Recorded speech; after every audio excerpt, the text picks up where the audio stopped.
Some of you think, well, how am I going to experience the emotions of my future if I haven't experienced it yet? Well, try a little gratitude. When something wonderful happens to you, or something wonderful is happening to you, something amazing just occurred in your life, or a surprise, an event, or you're receiving something. When you receive something, something just happened, you feel gratitude. So the emotional signature of gratitude is that it's happening to you or it's already happened. And the body is so objective, it doesn't know the difference between the real life experience that's creating that emotion and the emotion that you're creating by thought alone. And people only accept, believe, and surrender to the thoughts equal to their emotional state, and they never accept, believe, and surrender to the thoughts that are not equal to their emotional state. It's so easy to slip back into analysis, and yet when you're in your heart, you never analyze. You ever notice that? When you're in your heart, you don't judge, because why would you divide that energy into polarity? The moment you start analyzing, you lose it. I know there are people in this audience that have every reason to feel another emotion. I know that the program is waiting for your life to change to feel differently. That's not how it works. It's not how it works. Nothing changes in our life until we change. If you say to me, I can't feel love, I'm going to ask you, what do you feel? What is that feeling that you live by every single day, that you've grown so accustomed to, that you think is you? That is not you. Because when you're inside the jar, you can't read the label. And you got to get outside the jar and disentangle from it. And I'm telling you, I've witnessed this on so many scans. A person puts their attention on their heart, and we're like little children all looking at the screen and like filling a gas tank as they put their attention on it. Here comes that very low frequency that's only indigenous to the heart. That's what the heart lives off of, that energy. And here it goes, all the way up, and here comes the parasympathetic nervous system. What's it saying? Relax. And all of a sudden, the parasympathetic nervous system drops down, and here comes the sympathetic nervous system. And it starts rising. What does that mean? Awake. Wake up. And it takes persistence and determination to knock on that door of your heart.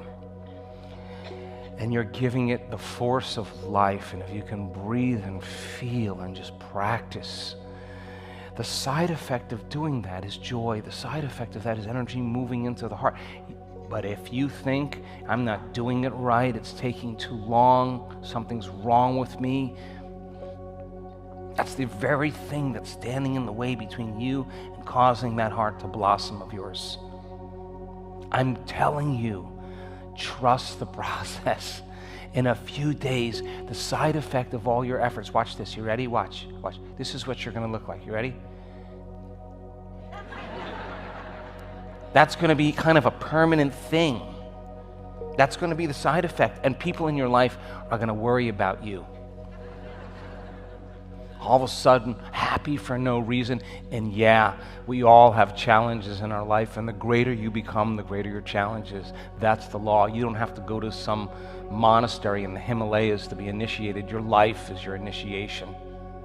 And we've created those challenges in our life from a certain level of consciousness or unconsciousness.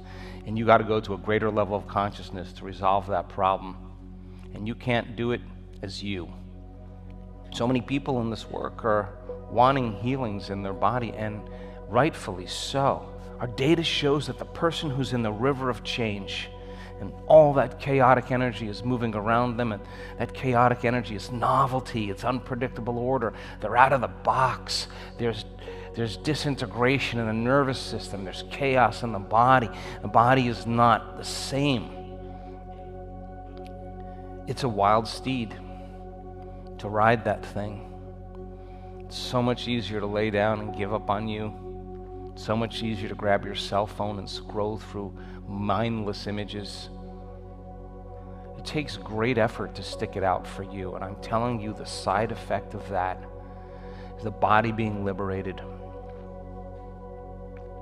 You practice feeling gratitude, you get good at whatever you practice.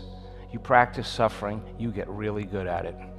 So good at it, you can do it automatically. So good at it, you could be unconscious in the entire process. This overcoming process, the unlearning, that is essential because that's 95% that people default to. I want you to come right up against, I can't. I want you to come right up against, the meditation is too long. I want you to come right up against, I no longer like the person sitting next to me. I want you to come right up against that. Where are those thoughts coming from? No one is giving you those thoughts. Those are circuits in your brain that have been installed. And it's time to clean house.